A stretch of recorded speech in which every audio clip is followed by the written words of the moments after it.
We are here this morning in the matter of State of Utah versus Jodi Hildebrandt, case 231501763.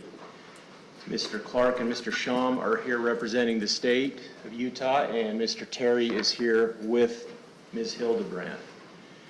We are scheduled for a waiver of preliminary hearing. Mr. Terry, it appears you have just handed the court a signed plea agreement. That is correct, Your Honor. With respect to the waiver, Ms. Hildebrandt, we have had discussions.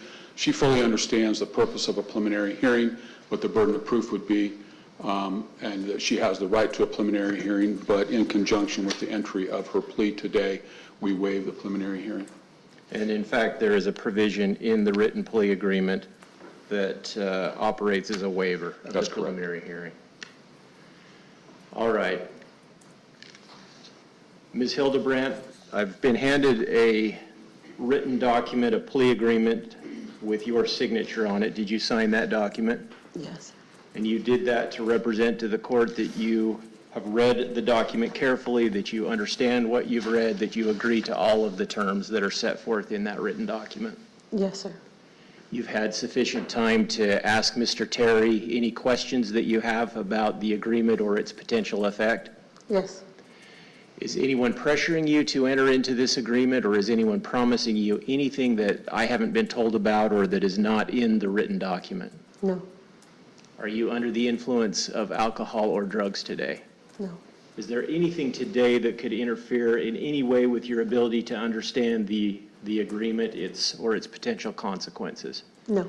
No physical condition, mental health, or emotional condition, nothing that could interfere with your present ability to evaluate the agreement and decide if it's what you're prepared to do today?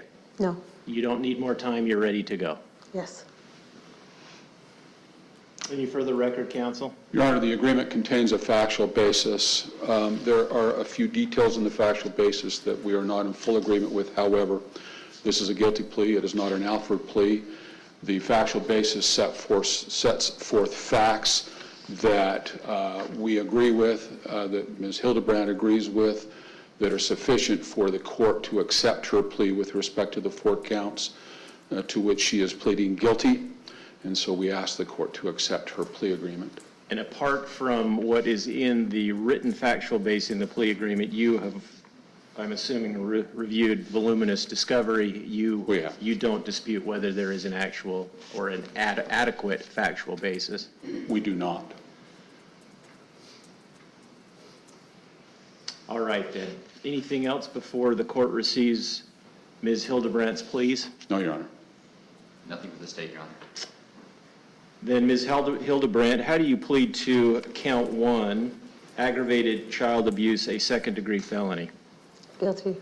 And to count 3, aggravated child abuse, a second-degree felony? Guilty. To count 5, aggravated child abuse, a second-degree felony? Guilty. And to count 6, also aggravated child abuse, a second-degree felony? Guilty. The court finds that there is a sufficient factual basis. The court, in addition, finds that Ms. Hildebrandt's pleas are made knowingly and voluntarily. The court, therefore, accepts and enters those pleas, dismisses the remaining 2 counts. We are anticipating a PSI, although part of the plea agreement appears to be that Ms. Hildebrandt will not contest a prison sentence. Correct. Is that right? That is correct. But we are asking for a PSI. All right, then the court orders the preparation of a pre-sentence investigation report and sets sentencing at 10:30 a.m. on February 20th. Anything else for today, counsel? Nothing from us, Your Honor. Nothing from us, Your Honor. All right, thank you. We'll be in recess. Thank you, Your Honor.